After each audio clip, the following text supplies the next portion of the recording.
Hello and welcome to Happy Hour again, coming to you today from the beautiful social distancing home studios located in Ventura and Camarillo, California. Welcome back to Happy Hour again. It is my pleasure to introduce Dr. Jacob Jenkins. Here from Fourth, we will just refer to you as Jacob, I believe, as we go through here. I thought we settled on Dr. J. Give the man some credit. Yeah. Off camera, it was Dr. J. It was unanimous. I like to break the rules a little bit. I like to be the odd man out. I will. That's when, sir. Well, that's true. I'm straight and narrow. I have a hard time breaking any rules. That's true.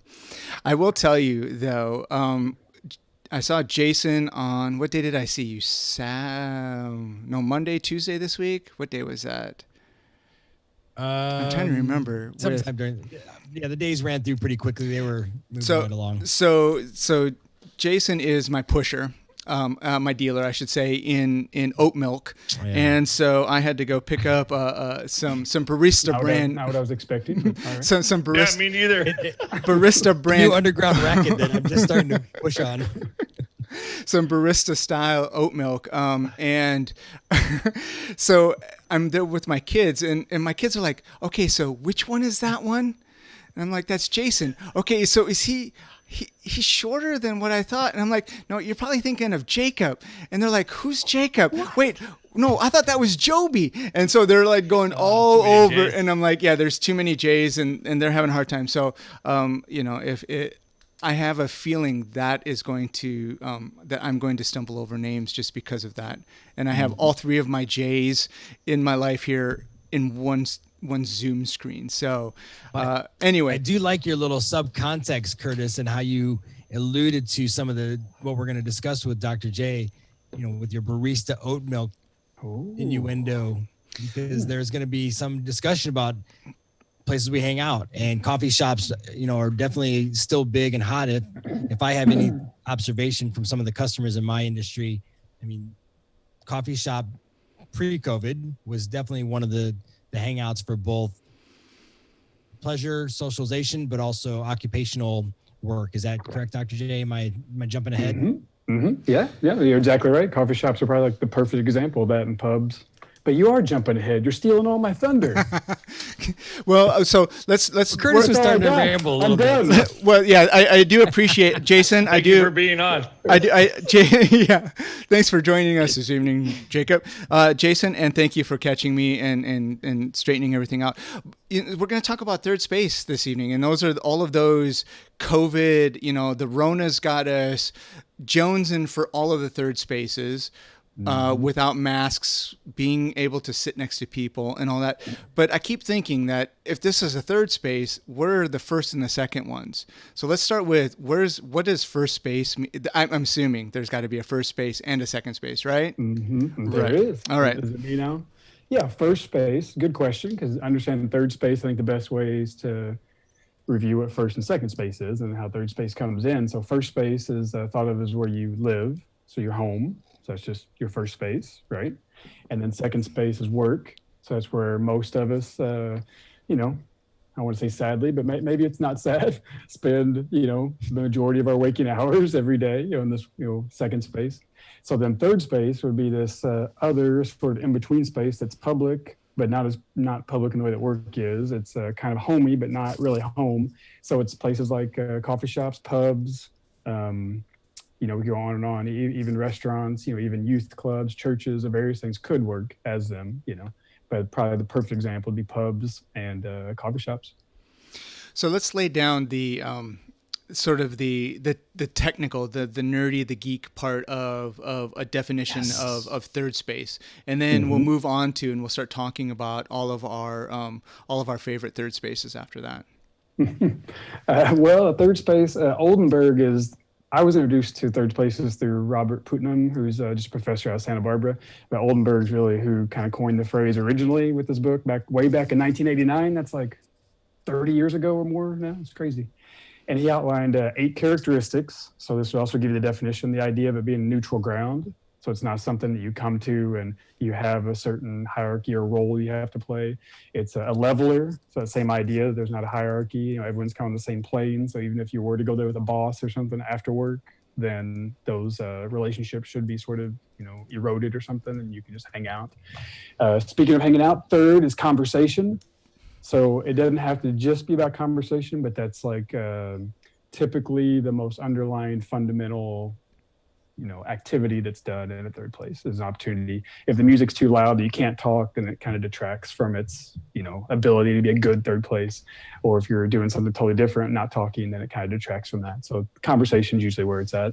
It's got to be accessible and accommodating. So you can think about just being welcoming, and also even for people with disabilities and whatnot, just accessible, accommodating, things like that. It has regulars. So now I'm thinking of Cheers, of course, comes to mind. I even saw on the little promo that Curtis made so brilliantly. He put Cheers on there prominently.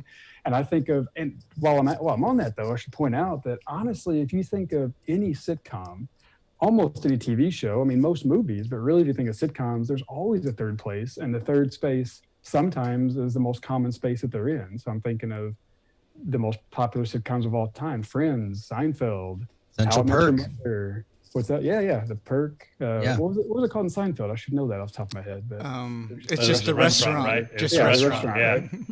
And then How I Met Your Mother, if you ever want to watch that, you know, they actually spend a substantial amount of the time of the TV show, if you stop and think about it, in the third place in almost all these shows, because it's just, that's exactly what it is. A place for conversation. It's casual. It's a leveler. All these kinds of things we're talking about. It's got the regulars. Some other, I forget what number I left off on, but it's usually a low profile is one of the 8 characteristics. So it's not pretentious. It's not grand or glamorous or flashy.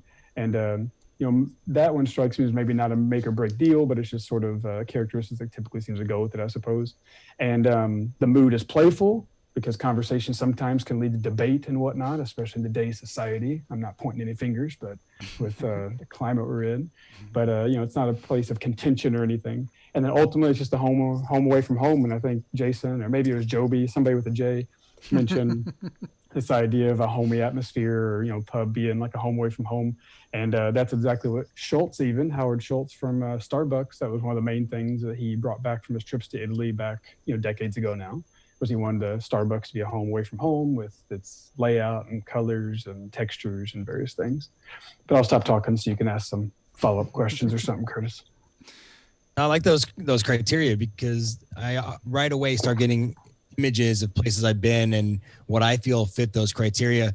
Mm-hmm. And I'll dig into a few of those more later. But Joby, it also makes me think of the restaurant, because before I was an employee for you at Barrel House, I was a regular customer at the restaurant, and a lot of those characteristics that we were just hearing about fit with what I was experiencing at Barrel House 101, including the one about, you know, that fun atmosphere and kind of leaving the politics and the religion at home. You know, we always, once I became an employee, we definitely tried to reinforce the no politics and no religion at the bar.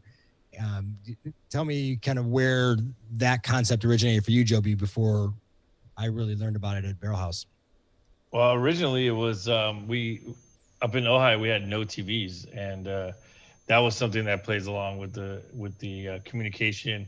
The music was never loud, and we had no TVs on, and so people would conversate. In fact, some great conversations were had at the bar, and some not so great ones. But we always had the same rule, which was no politics, no religion, and, you know, nothing offensive, because we wanted it to be all inclusive.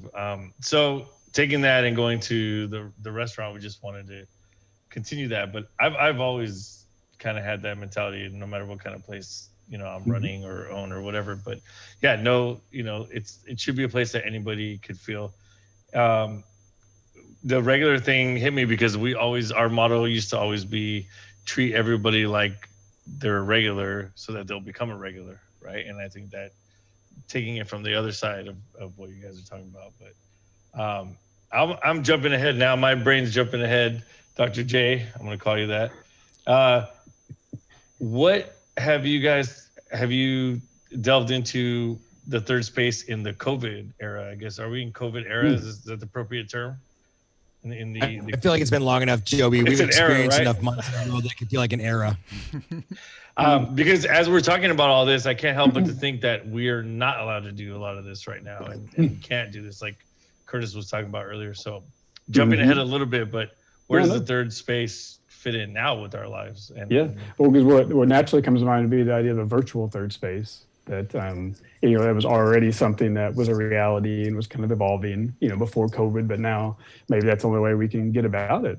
And if you think about it, there are a lot of, whether it be chat rooms or even like massive online role playing games, things like this. We have these regulars that come in every night and got their headsets and they go do their thing. And I've never been a big gamer in that way, but I know that from literature and whatnot, that's just a way that you can virtually and digitally get a third space with people, So virtually, we've already been moving in that direction in a variety of ways. There's lots of people that's how they're kind of getting that fix, if you will.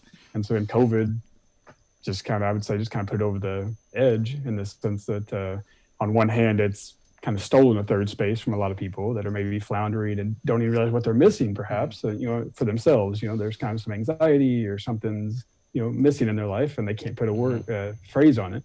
And for other people, they've been doing the virtual for years now. So this might have really even sealed that deal. I'm not sure. Yeah, I can't help but to think that the first, second, and third space has all been combined now. And what kind of effect that's going to have on some people. And that's another. If you're working from home and you're drinking from home, which is okay. We're all doing it right now. No judgment. No judgment. Then all your spaces are in the same space, and that must have some kind of effect. Well, I think of Animal Farm, or is it Animal Crossing, Animal Farm, and I don't know if the only reason I know this is one, I heard an NPR thing on it, so that means that Animal Crossing is no longer a hip thing if NPR has talked about it, right? But it was this virtual space and people were meeting on these islands and getting together. And even in China, they were creating these islands where they could coordinate protests. And so until the government shut down Animal Crossing for them. But then they were also talking about how people were meeting, they were creating these virtual spaces. So you have your avatar and then you just go and you hang out in these spaces. Now I have no idea how this game is played or if they're talking or if you're just looking at a facsimile of someone, but it's it's what you're talking about. And then, if only there was like a program where you could video and put like everyone together in one space and like do stuff, like talk back and forth, like only if there was something like that too, that would help out those virtual spaces as well. And what a world we'd be living in if there was something like that. I know, it's crazy to think about something like that. Well, the virtual space in Joby, and I think your point is spot on, that all of a sudden everything is combined. And just to even add to that, I think you're more spot on than you even realize. Just like you were bringing up the idea that virtual, maybe COVID's kind of tipped us over that, and it was already sort of brewing, right? But they'd already started kind of blending, for maybe decades now, if you will. And then again, COVID is putting over the top for a lot of people. Just the idea, I'm even thinking off the top of my head of maybe a campus like Google that, we've all heard about, I think, if not visited ourselves, that it's a workspace, obviously, but then they have cafeterias and daycare and bikes and parks and sleeping pods. And so you're just sort of blending everything together where you could literally not leave for weeks if you wanted to. So you get this idea of blending work with living, maybe blending work with your home, vice versa. And then there's even, if we want to keep going down the rabbit trail, depending on how you look at it, then there's critical responses to that it sounds really nice. I'm not sure where you're coming down right now as you're picturing it, but with my students, usually that's sort of like, oh, wow, that sounds awesome. That's so much better than a cubicle workspace or so much better than, where I work right now. But then the critical response to that also is that it's in Google's best interest if you can stay there for 3 weeks without leaving. And if you can walk down the hallway and go to the cafeteria and get some food. And if your kids are down there, and then I'm just saying, so it's not necessarily a bad thing. And there's free Wi-Fi everywhere, so in case you want to check an email. Exactly. So it's following you down that rabbit hole, Dr. J. Sorry, I didn't mean to cut you off, but I'm thinking down that rabbit hole that you initiated.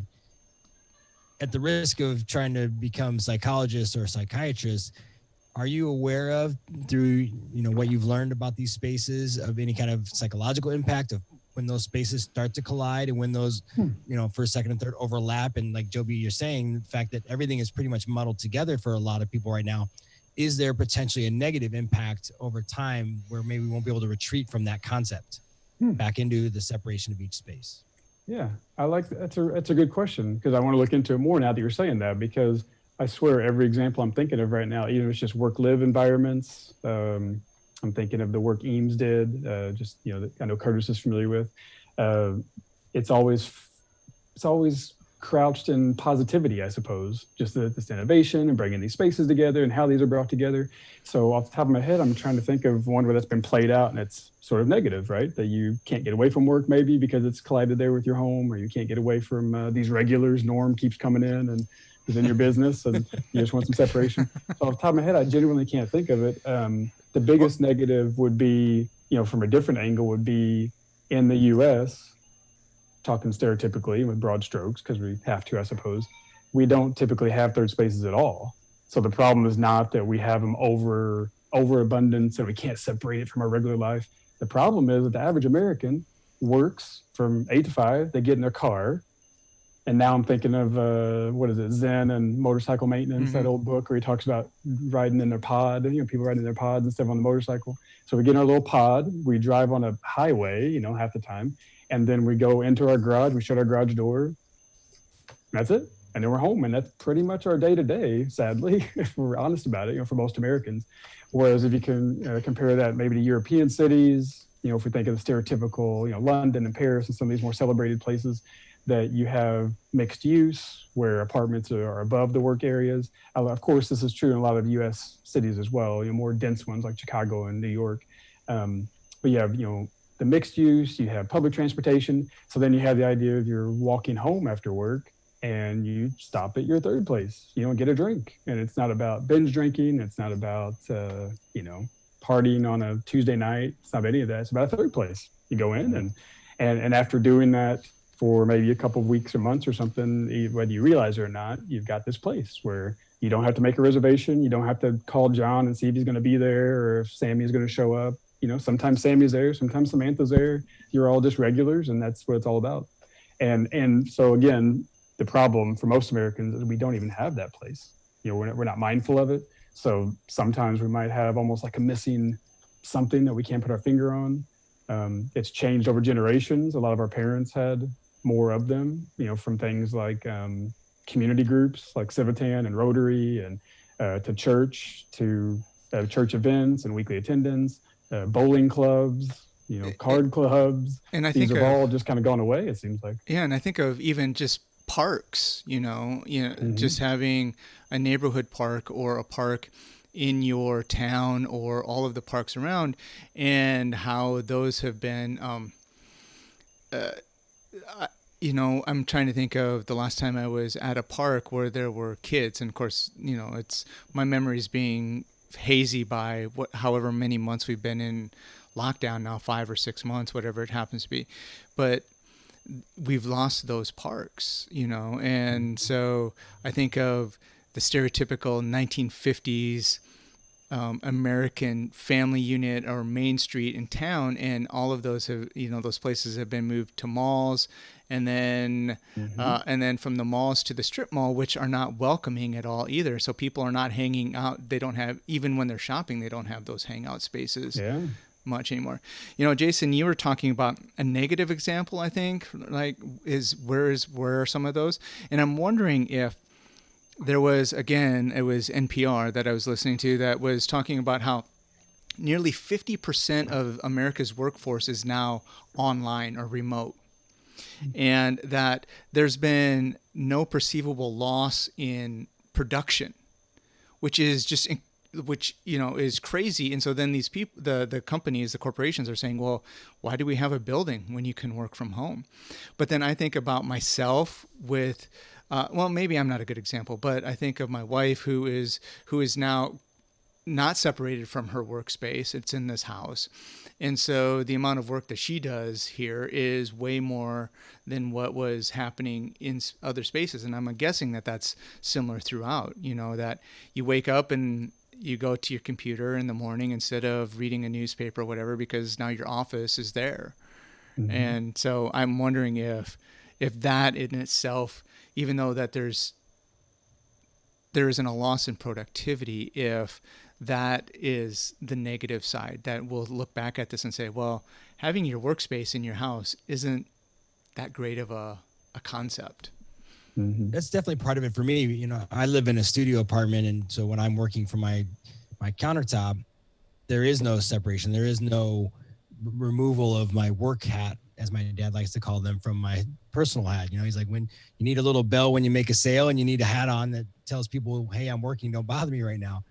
But I feel like there is a potential that the more you work in your dwelling, especially if there's not like a separate room or a way for you to identify that this is my work time versus any other time, you may, you know, there's individuals that may be looking at their spaces going, God, I wish I need a break. I wish I could get out of here. And there's maybe this little bit of sprinkling and underlying resentment about your space. You know, I like to have a certain amount of siloing or compartmentalization with my worlds, my hats, my lives. Mm-hmm. And so I could see how there would be some angst potentially. But, you know, Dr. J, I liked where we are headed in terms of your concept about the positivity and, you know, and efficiencies of those spaces, but yet Americans not necessarily having what you consider a lot of third spaces. Mm-hmm. Could you describe for us and for anyone listening right now, a place you've been to or your ideal third space, like true, like fits all the box categories and checks all the boxes, third space, and tell us mm-hmm. why that resonated with you so that maybe we can get a better sense of what you are aware of? Yeah, that's a good question. I don't think anyone's ever asked me that. I teach this study abroad course as the main course where this comes up to London. And one of the reasons we do is because of the variety of spaces they have there and their pub culture and whatnot. And so I make the students go find a third place, you know, while we're here and whatnot. And I don't think anyone's ever asked me like what my third space has been or is. So what comes to mind off the top of my head would be years ago, you know, back whenever I was in high school or even before, in the small town I grew up in, we definitely had a third space. It was a little cafe in town we'd walk to, pretty much went there every day. You'd definitely check all the boxes. It was about as low key as you can imagine. And there was, everyone knew each other and names and regulars, those kinds of things. It was called Boss Hogs, in fact, if that gives you any inclination of how, quintessential it was. Awesome. And then, and more recently, Curtis can contradict me or add to it, but the closest that I've gotten to it here was when I lived in University of Glen, which is where Curtis lives now. And there was a town center in between campus and, the residential area. And that one day kind of dawned on me that this is the closest third space I've experienced in a while, because I was walking to work. So see, we're back to that new urbanism idea and mixed use work and kind of urban life, that you think about in the stereotypical European cities. So I was walking from campus, walking to my house, and I was walking through this space that had a few restaurants in it, had a coffee shop, a pizza place, things like that. And sometimes I would be there for 30 minutes. I mean, sometimes hours, but very regularly 30 minutes in a way that I didn't plan to, because I would bump into somebody on the outside patio, we'd be talking. And so again, that's exactly what it should be. It's not about making a reservation. These days we're all so planned and they were just so old. We make a meeting with another couple to hang out 3 months from now because we're trying to find out our schedule, right? And we got to get a babysitter and we got to get the tickets, and then we end up bumping it back a week because something changed, and it's ridiculous. And so just the idea of walking by in a very organic way, seeing the same people over and over, that's a contemporary example, if that makes sense. I think about it's all right, go for it. Well, what about you all? I think about your example of like Boss Hogs, and then it reminds me of other TV shows like Alice, which was Mel's Diner. Like, I mean, this is mid 70s, early to mid 70s in there. Great show. Or maybe it's ended 70s anyway. But that notion, and then I think about how my dad up until COVID came and hit, that he would go in every morning and have coffee. It's like that stereotypical old timers thing where they would go in and they would shoot the shit and they would just sit around for an hour or so or better and just drink coffee, and then they're out of the coffee shop. Yeah. There was a donut shop in a town I lived in for a couple of years that on the kind of behind the counter, I guess you could say, there was just a bunch of cabinets with mugs on it, and it was people's mugs that they just left there. And then they would come in and, get their mug in the morning, get their coffee and do their thing. Again, just quintessential. It's just a third space. It was very low key. It was a donut shop. It was good donuts, but it was definitely this older generation. Like what you were saying, I didn't have a coffee mug there, sadly. And I thought there's something kind of interesting about it and cool, but I never, got plugged in for whatever reason. And I guess maybe, I should have, or maybe, other generations should consider it a little bit more if you're missing that connection in a certain way that our parents and grandparents and uncles and whatnot might have had. Is sometimes you can be mindful about these things and go find a place. Right. Joby, what was yours? You got to have the donuts for a good donuts are great. If the donuts are not of high quality, then it just wipes everything else off the slate. But Joby, I was going to ask you, because I'm definitely hearing the food and beverage theme for a lot of these. But I also think about when I was growing up on Friday nights, I always went with my grandmother to the bowling alley. And although it's loud, perceivably loud, inside of each little lane pod or lane, seating area, there's still conversation going on, and it felt less interrupted. And it wasn't as food and beverage focused, but it still was that low lighting conversation. It was inviting. You knew who was going to be there every Friday night. Did you have a place, Joby, in your town growing up, that really fit these? Because I hear a lot of nostalgia and sentimentality as well, which is right up my alley. So I'm probably the only one here who didn't grow up in a town, and I'm trying to use like air quotes, because in Southern California we don't have towns. So we have our cities and stuff. But I grew up in a actually kind of a small city too. But we had it was called Barro's Pizza, and it was like the most stereotypical, like the logo was like a big fat Italian man spinning the pizza. And I don't even remember if it was good pizza, because it was just, we were kids and we went there probably like once a week, like you're saying. We didn't go every day, but and that was our hangout place that we went to. And then Farrell's Ice Cream, which I think they just closed the last one or something like that. That was our spot to go and go to, because we had one close by. And Farrell's had like these giant ice cream bowls that you could get, and you share it, very communal. But I don't know, I think of those more as like places that we went to as like kind of our family unit. I don't know that they were considered third spaces, but it's funny, I was focusing so much on pubs when we were talking, but then you started saying donut shops, coffee shops, and then I'm like, oh wait, yeah, there are all these others. Mine was, for a while when I was single here in Ventura, Bagel Rock on Thompson was my third space. Like they already knew my order when I went in there. So I was thinking to myself, was I a regular anywhere? And I'm like, yes, I was actually. Single got to do with bagels. I'm missing something. Yeah, right. What's that? What's being single got to do with the end of this? Well, just, you don't want to make, you're not making breakfast. You don't buy groceries. You're just like, Jason's different. Only one side of Joby's toaster actually worked. The little rods didn't light up. It was on my way to work. I had no food at home ever. There's no reason. I ate at the restaurant or I ate at Bagel Rock. But Bagel Rock was like, that was the thing. You go in there, you see people, and it's like, and then I'm like, wait a minute, I was a regular somewhere. So, Dr. J, you said where you were a regular. Curtis, where have you been a regular at? I'm curious. Before I go into a regular, I'm wondering, did you go to were you at the gallery? Did you ever go to the Galleria, or what's the one like Topanga, or I'm trying to think of the Valley malls that are all like Fast Times at Ridgemont High kind of thing. Did you? I know that's a little before your time, I'm but gonna go further down, man. I used to live by Point of Hills Mall, which is the Back to the Future mall. Okay. Where he hits the 88 miles an hour. The Two Pines. And the Two Pines Mall, that was Point of Hills Mall. They just changed the sign. But that was our mall. And that's where there was all kinds of stuff there at that mall. But yeah, malls. Joby, you already know Curtis's answer is institution. Institution is where he's a regular at. That's true. Dr. J, if you don't know, Institution is a brewery in Camarillo. If you haven't heard. What? I have been there. Right off Flynn Boulevard. They're It's working on a Mission tube Oaks. system that they can just shoot beer to Curtis's house, like the old style banks. It is style. It is similar to the old German towns where they would have plumbing from the brewery directly into the pubs. So I am working on that. It's not quite there. Boy, if any place that I was a regular was actually the swimming pool. Like, I was there from the time that it opened on the very first day of summer, and I didn't go home until the last day of summer. right? When they closed the pool. And so this is, that would have been mine. And that would have been my local spot, or where they knew me from the time I was 10 until I was 18, 19 years old when I stopped working there. I like your head in that direction too, Curtis, because I was just thinking, Dr. J, do, basketball courts, community spaces like that technically qualify, where the local kids get together every day, you know who's going to be shooting hoops, you know where you're welcome, and kind of what the structure and standardization is for, decorum, if you will. Those types of spaces technically fit into the mold? Yeah, the short answer is yes, they definitely do. In fact, they'll even show up in some of the official lists that authors write of, examples and whatnot.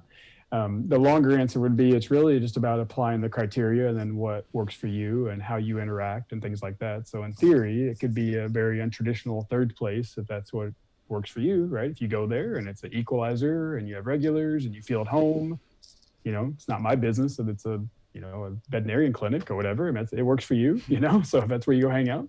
But basketball courts, community clubs and groups and, buildings like this, and centers, I'm trying to say, really would fall into a more pretty traditional, perfect example, though. Yeah, you know what, Jason? The only When's thing the last time any of you guys went to a YMCA? I was gonna say basketball could be not the great equalizer because different skill levels. I have not been to YMCA in forever. And actually we have a really nice one here in Ventura. We do, and again, I feel like there's something there about how you just think about all these institutions that they're kind of eroding. They're kind of, for better or worse. I mean, they're being replaced by other things, of course, but I already mentioned Rotary Club and Lions and Civitan and bowling and card clubs, bridge club. I mean, am I not the only one, right? You've got your grandmother or something used to play bridge every week. And now I don't, my wife. How much of it is geographical, Dr. J? How much of it is geographical? Like, how many of these things were sort of East Coast, or is there any merit to that at all? Or, I feel like some of these things could be geographical.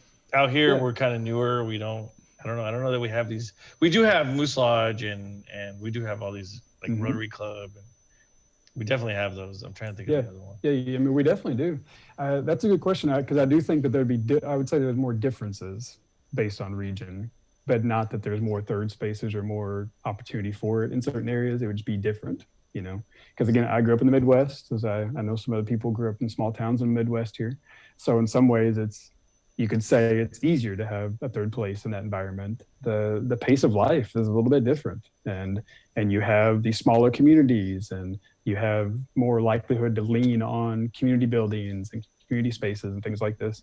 But on the flip side, urban spaces are maybe even the perfect ingredients for this kind of thing, because then you're not you don't necessarily have to get in your car to travel, right? You can, like we were saying before, you can walk to work and walk around and things like this. You just got more people just bumping into each other, so it could go either way. But maybe on one side, maybe it'd be more from my experience growing up, it was more the cliche examples I keep mentioning about community groups and church groups and things like that. And then maybe in a more urban area, it would be basketball courts and YMCAs and just kind of other examples of the third spaces.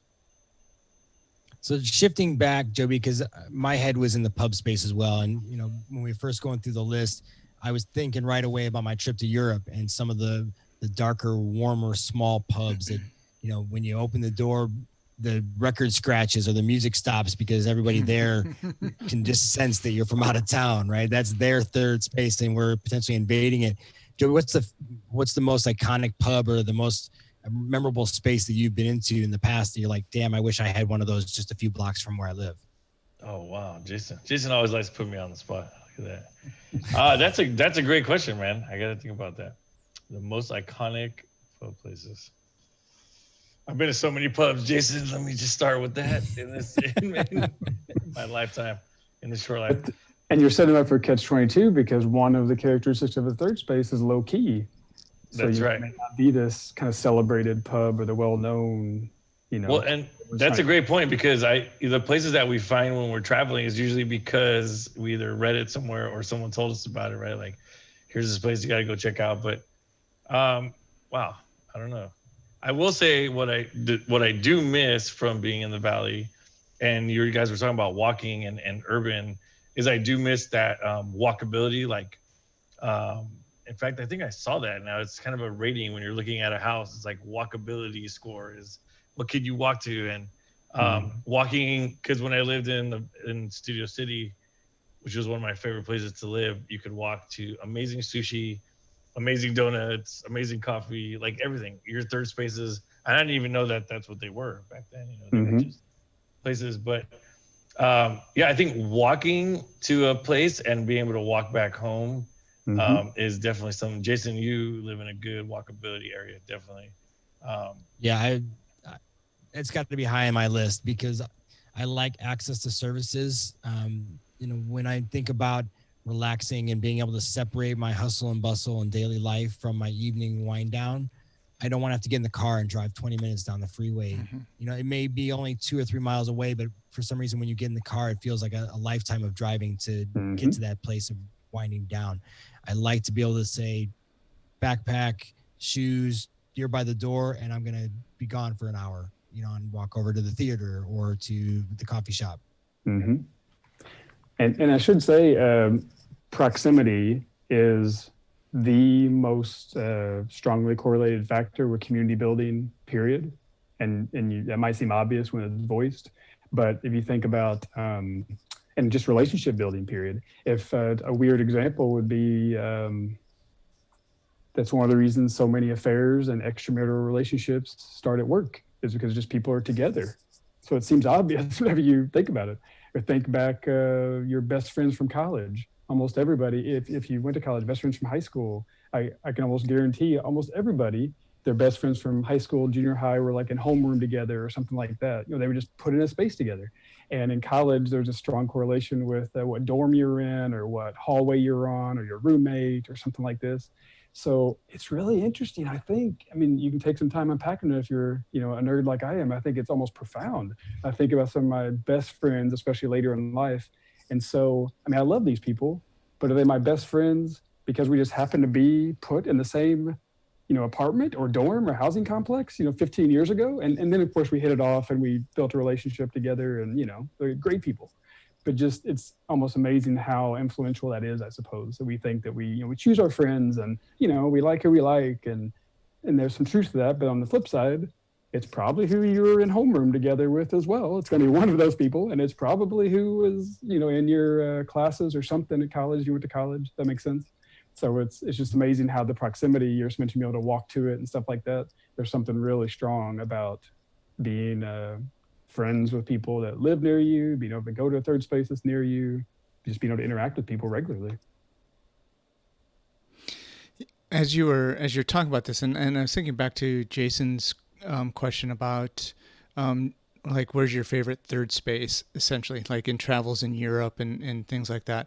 And I think that there's a whole string of things that are kind of whirling around, and I'm thinking about in the sense of third space, and I don't know where this set in, like in one of those, the 8 points all the way down, but I keep thinking of authenticity, and excuse me, we've all been to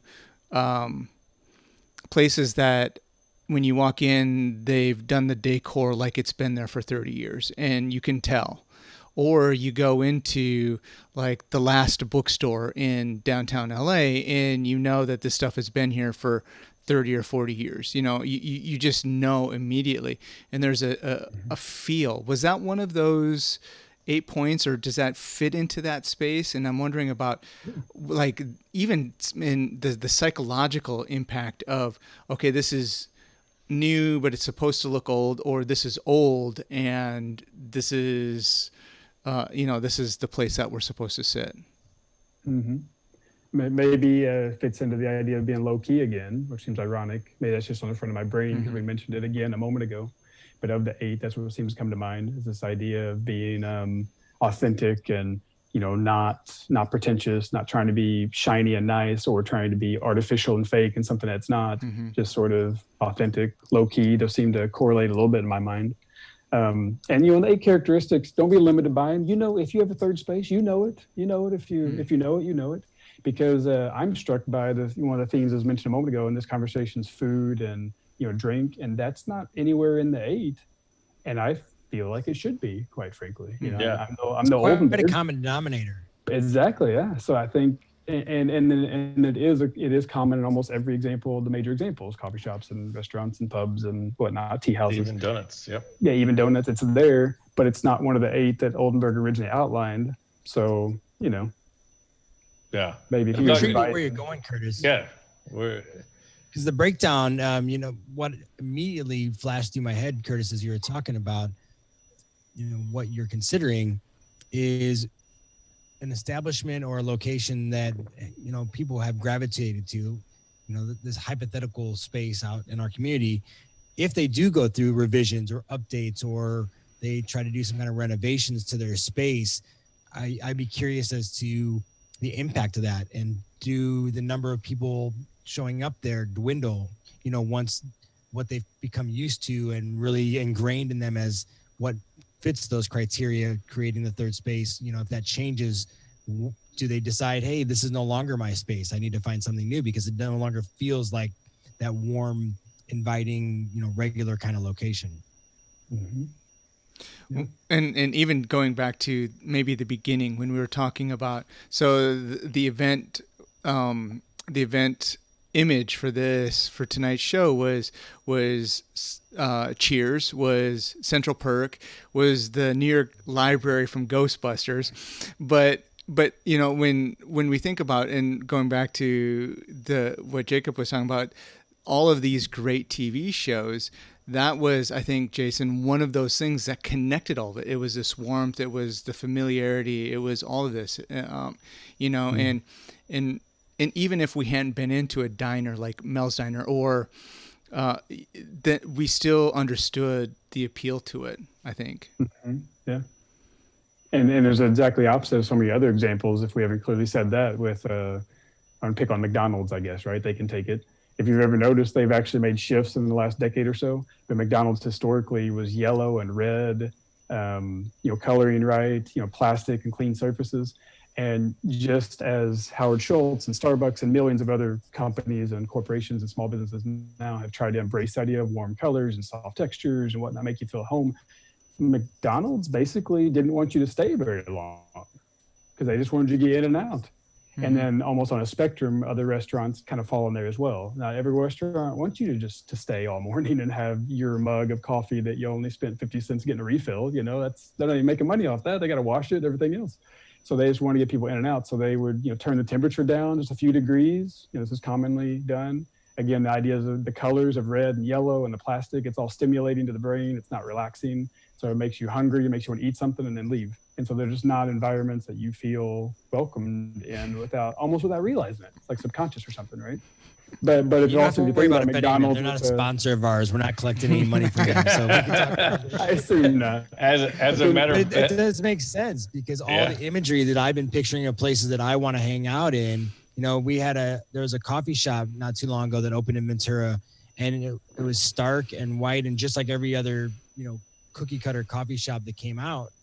And to me, there's a sterility about that. I do gravitate. I do want to hang out more in a place that's warm. It reminds me, Grandpa's old library. You go into, the 2-story old home, because I grew up in Indiana as well, and then I know people who grew up on the East Coast, thinking about old architecture and cubby holes, little private alcoves with a couple of leather chairs. It creates a space that I want to lounge in and relax and unwind, where the rest of my, worlds kind of fade away. I don't think about work. I don't think about the dishes at home and what I have to clean up, or what project I'm working on from the honeydew list. I get to just kind of almost encapsulate myself and close that time and space in and hold on to it for as long as I'd like.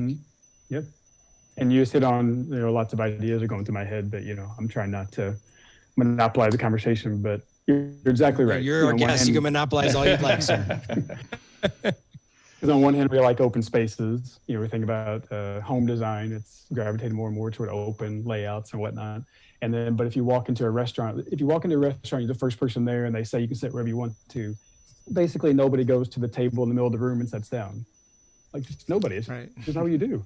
You go over to the corner. You go over to some pillar. You go over to something like to anchor yourself. There's something, You want the comfort of that. I You always want ceiling heights to be a comfortable height. Not low, of course. But there's something kind of too airy about being an auditorium. That's not cozy. And so there's a lot about the textures, the colors, the materials, the actual volume of the space. It goes on and on. I was just thinking that when I go to a restaurant, I always like to sit with my back to the wall and one eye on the door, like so. Very good fellas of you. Very good Right, fellas of you. right. Well, yeah, and something too, like feng shui about it too. Like you sit in these spaces so that you can see the flow of the room. You don't want to be in the middle of a traffic flow either.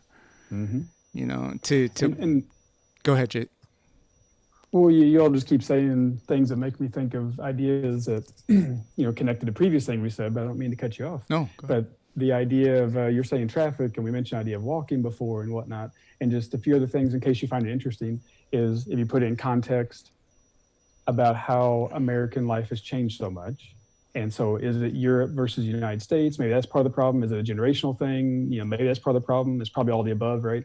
But if you really look at mid-century modern, which I know Curtis is more of an expert than I am, that's where arguably things really changed for the worse. If you're looking at in the context of a third space equals community, equals relationship, Oldenburg would argue equals civic engagement and therefore democracy and a number of things. We're not even interested in local politics anymore. We're all debating national politics, and we don't know what the local committees even voting on. There's something profound there and potentially harmful. But if you go back to mid-century, at the time it was brilliant, and even before that, of course, early turn of the century, people like Frank Lloyd Wright, that we've all heard these names before probably, but sometimes my undergraduate degrees in architecture, if you didn't know that. So sometimes I feel like people know these names, but maybe they don't even know why they know the names, or they don't know why Frank Lloyd Wright's considered a great architect. And one of the millions of things that he did was he changed the way people live their lives. So especially back at the turn of the century, there was things like, believe it or not, the automobile, that we didn't know what to do with that. So again, you got to go back, think of your grandparents, great-grandparents, go back as far as you got to. There's literally, pretty much dirt roads, pretty much, in most towns, and, cobblestone. You've got horses and carriages and people walking around, things like this. You got front porches, right? This is just the way life is. So your neighbor, you see your neighbor, you're, exchanging things on the way by each day, you go on and on. And now you introduce the car, and it's loud, it's polluting. You're in this bubble again, to go back to that Zen and the art of motorcycle maintenance metaphor. And so now you got this disconnect. But then also, they didn't know what to do with the car, because you pull the car up and you just park it on the road beside your horse. And so the front porches very quickly evolved that you introduce the carport. It seems obvious now, but it was kind of a revolutionary thing. We'll have this space for the car to park. And then, of course, over time, that became garages. And then what was the front porch, most modern homes these days really don't even have a front porch. They have the idea of a front porch or the look of a front porch, but now we have back decks. And so none of this is necessarily good or bad. It's just realizing how things have changed, our actual physical space. So we've gone to everyone being out front, seeing each other, talking, slow pace of literally walking by, or riding a horse where you can actually talk, whatnot. And now back, we said toward the very beginning, we're driving home, going into the garage. And then our kind of outdoor space is more secluded and private because we want privacy. So it's not good or bad, but it's just complicated. It's in the back deck, maybe a fence around it, maybe some trees or something. And then we, of course, turn on the TV and things like this is how we sometimes feel connected. And back, other changes, it makes me think the other changes would be, Frank Lloyd Wright was really big on the fireplace being the heart of the home. So if you ever look at his floor plans, it's typically actually at the center, very, literal. Mm-hmm. It's at the center, and the house kind of builds around that. And then now, if you think about most homes, what's the center of y'all's home, do you think? Or what's the center of most homes? Kitchens, I think. Kitchens are the new center. Yeah. But you're right. That's a good example.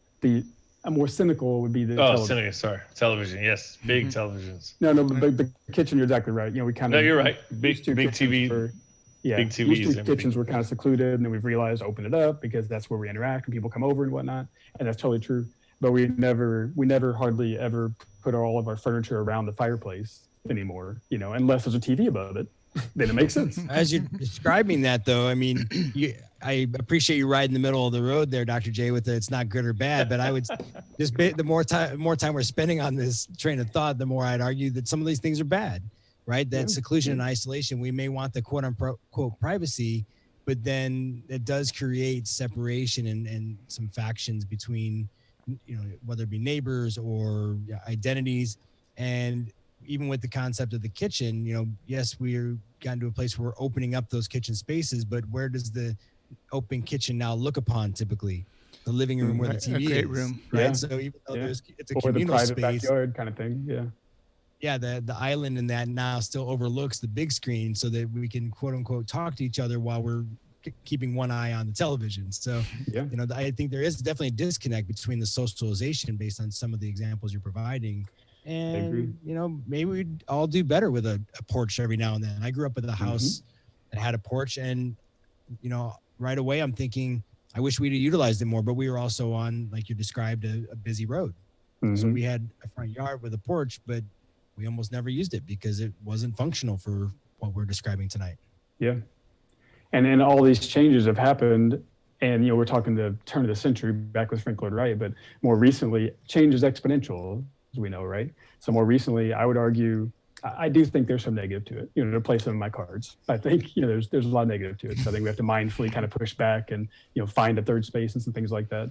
Because with all this exponential change, there's just a lot of contradiction and tension going on, I think, these days, in the sense of, if you used to talk in broad strokes, stereotypical, all kinds of things, if you used to talk to your neighbor, see your neighbor at that kind of pace and whatnot, and then now we're not, but then we're connecting through social media and whatnot with somebody who maybe we haven't even seen in 20 years. But then when you bring in the kinds of things we're talking about on social media, it's this sort of artificial space that we don't know how to handle yet. Maybe that's a way of saying it. I would say we don't know how to handle it yet. So used to, I would say we were probably more at odds decades ago than we are now. I mean, there was more just, racism and just weird stuff that was allowed because it was, beneath the surface a little bit more maybe, but people didn't talk about it unless it was maybe with a neighbor that you knew well enough, you had him over for a beer or something. And now we're talking about it on Facebook. Like, we're just saying things and we're sharing things with people that we don't know as well in a more public, environment. So it's just blending what is space, what is conversation, what is relationship. And for some people, and some of the bad examples I'm thinking of in my head, and maybe y'all can think of similar examples, we're almost going about it all exactly wrong, because we don't have physical space where we're building genuine relationships. Instead, we have this artificial space where we're debating and doing almost everything the opposite of what a third place asks for, where we're levelers, regulars, low key, things like that. I also think of the people that we're all guilty of it too, of the people that go to the third place, but then go to almost this fourth place by being on their phone and negating the third place. I'm going to go fourth space now. But I see that a lot, and I have to stop myself too sometimes, or a couple on a date, and it's like I've tried to come into those habits, like, all right, we're going to put our phones away. Because you're not in the moment, you're not conversating, and here you are in this third space, but you're checking Facebook for somebody's racist comments that they made in a whole nother. Imagine if you will, a fourth space. You haven't seen for 20 years. In the third space, but your head is somewhere else. Or somebody that you don't even know. And so hey, I would like to, though, challenge all of us that we can't think of dichotomies of it being good and bad, because I think we're all on the same page here. But we just have to learn how to make the most of it, right? Because everything, it's a generational tension that every generation thinks that their childhood was ideal and the best and whatnot, and these kids these days, or and previous generations, but everybody thinks that. So that's impossible. So we just have it's just generational tension theory that we all think that our generation, has these certain aspects. And so then as things change, we oftentimes think of them as what's being lost and what's eroded, but maybe it's just change, as long as we can make the most of it. And in fact, an example that comes to mind, if it makes sense to anybody else, Stephen Johnson talks some about pubs and coffee shops. We can come to later if we have time, about how that maybe changed society, he argues. But he also has an example of the beginning of one of his books, that he says, imagine a world where it was basically flipped, where, let's say, books came out after television.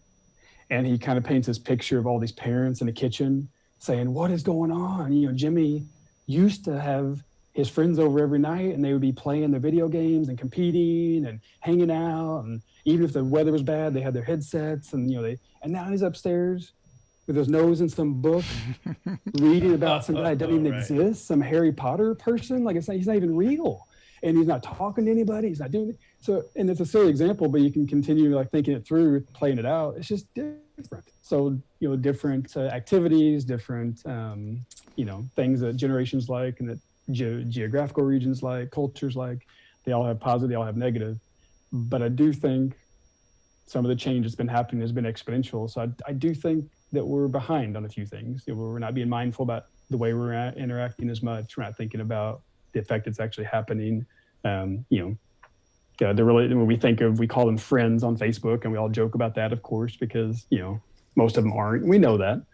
But yet there's something profound about the fact that they call them friends, and how part of us still kind of thinks of it that way, and kind of feels like we got a little bit of a connection when we interact with something. But maybe it's not what we really want deep down. Maybe, I don't know. Maybe not. And you still have the talking stick. We have plenty of time. So tell us a little bit about what you were describing, where there is potentially an opportunity to change society based on these spaces. You're just starting to jump into it. Well, yeah. That one's a little bit different, and it might challenge the premise of everything we're doing here, because Stephen Johnson, as I recall, it's been a while since I've read his work, but he talks about how maybe coffee shops changed society in that they ushered, or maybe hurried or allowed or something, for the Renaissance and for the exchange of ideas. But that's because we were coming out of a society. So again, this is hundreds of years ago. We're coming out of a society to where pubs were more the norm. But if you think this through, and think through a day in the life of 1300s of somebody, drinking water is typically not safe. This is a really, big, problem, and a real, kind of like a, special thing if you got access to really nice spring water, right? So, and as you all know in this group, that's the reason oftentimes alcoholic drinks just made a lot of sense, because you can ferment it, get stuff out of it, all makes sense. But if you play that out, you have people that go to pubs, and by the end of the day, they're not thinking as clearly as maybe they would otherwise, or, the conversations might be fun, but they're not changing the world or, advancing technology or anything. And then all of a sudden, there was a quick sudden shift in Europe where coffee was introduced essentially, right? And coffee shops cropped up, and people started going to coffee shops instead. And he tracks, specific people in history, different groups of people, artists and whatnot, that perhaps there's a strong correlation that instead of getting duller as the day goes on, you're being stimulated. You're around coffee, and everyone's drinking coffee, and it just leads to sharing ideas, and it leads to advancing thought, and it leads to advancing society in that way. So it turns out Central Perk is really the place that we should have been instead of Cheers. Instead of, right. Cheers, yeah. Exactly. Well, I keep Cheers. My name. Yeah. And I think back to what you're talking about is this exponential growth or experience, as we're going through this, and I'm just going to sound like an old timer right now, but in saying that we're living in the future, and kids these days, they can't handle it. Like in our day, things moved at a much slower pace. We were able to adapt, and we just can't do that anymore. And I say that jokingly, but that's really what's happening here too, is we've got all of this stuff bombarding us all day long. And it's so addictive, like the brain science of looking at your phone and getting a like or getting a hit or having your phone buzz or whatever it is. And it's hard to put that down. And you come to expect it, right? Right. Yeah. Me and my wife were talking just the other day. I swear, maybe I'm just the only uncool one in the group here, but I swear back when we were in high school, a typical Friday night, we'd spend 80% of the time just trying to find people. We drive over here. Trying to.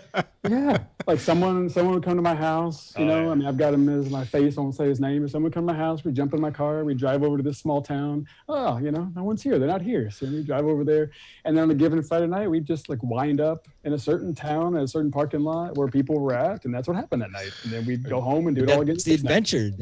That was great stories, and But spinning off what you were trying to explain that to, college kids, high school kids, maybe even children if we got them there at that age, they just, obviously they just like text each other, and they're like, Jimmy, Yeah, you're, like, you're I 20 found seconds you. late. Jimmy, where are you at? We got things to do. It's a totally different mindset.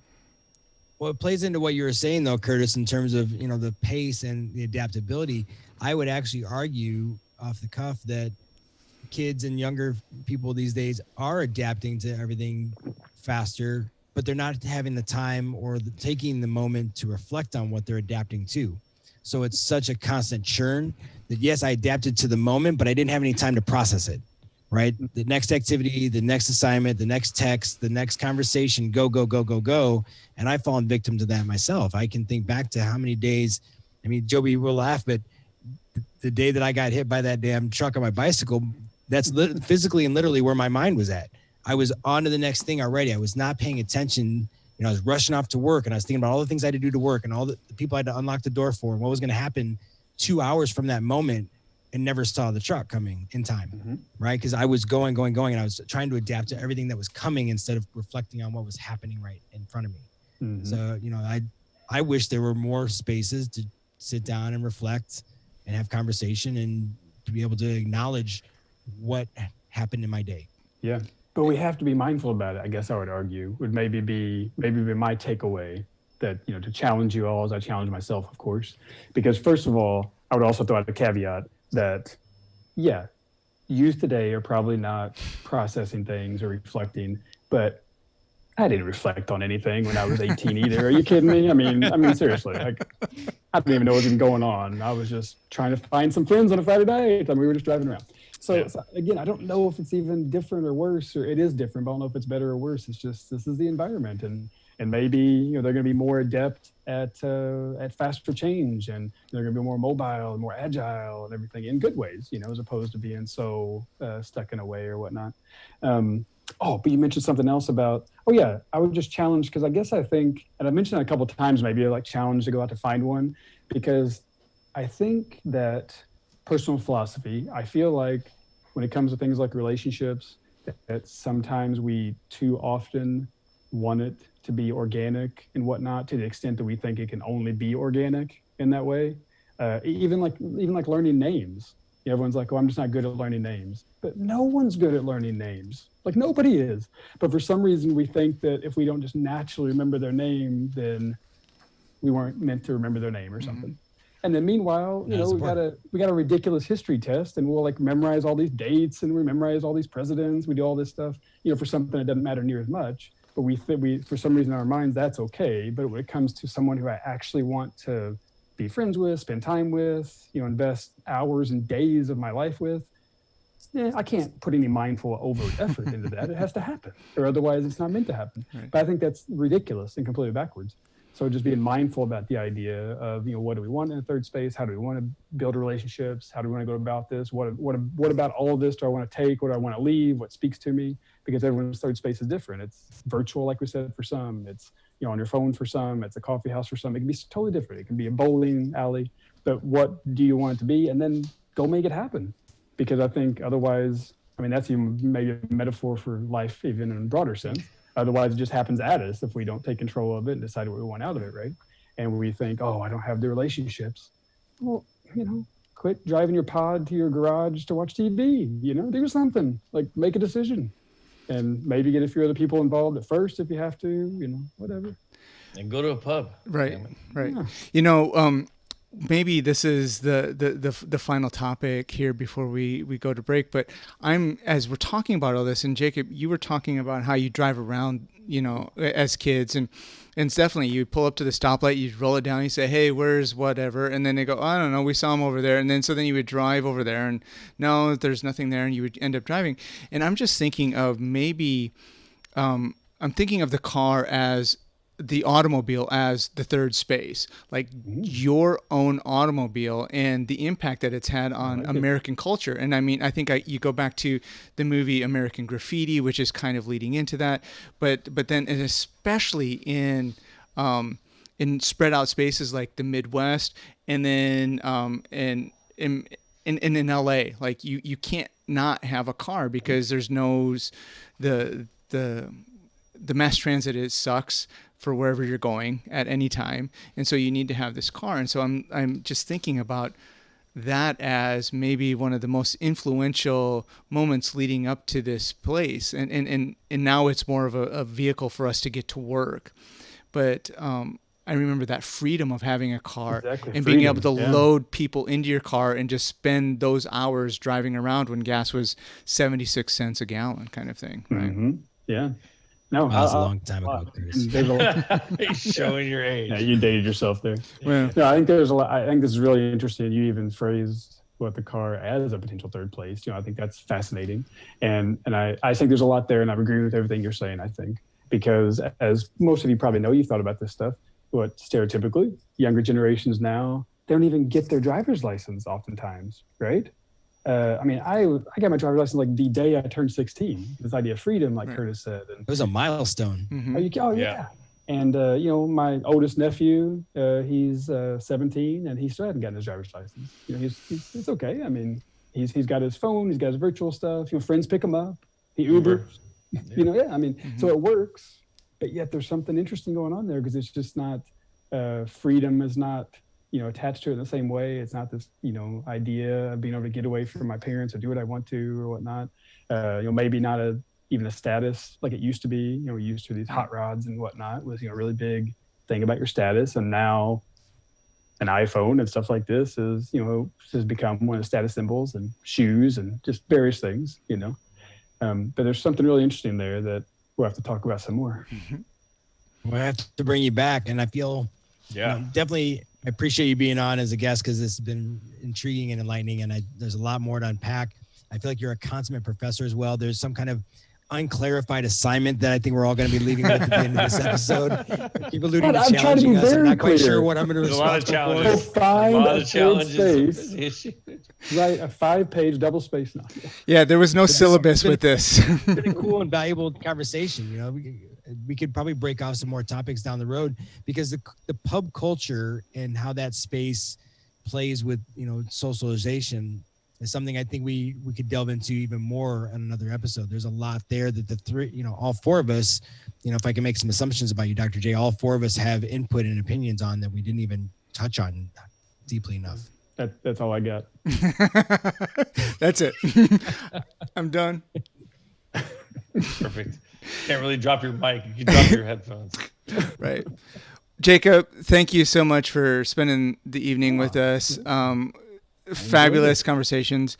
And I'm so glad that we got to share this idea of third space with everyone. And I know it's out there, and people who are architects certainly know, and people who study organizational communication, like these are things that are those nerdy, geeky things that we all live in, but we're just kind of unaware of it. Exactly. Being aware is like the first step, right? Having a word for it, a realization for it. Yeah. Right. And I swear this has felt like I've been in a third space for the last hour. I like Excellent. This. We just been. It's our virtual. Dr. J. It's brilliant. Thanks, Dr. J. All we'll right. definitely have you back. It's been a pleasure having you on tonight. And we're going to go to a break. Hold on, Jacob. Don't hang up just yet. We'll say we'll give our goodbyes then, and we'll be back in just a few minutes. Thank you for joining us for this episode of Happy Hour. We'll be back next week with more questionable content, great guests, and drinks all around.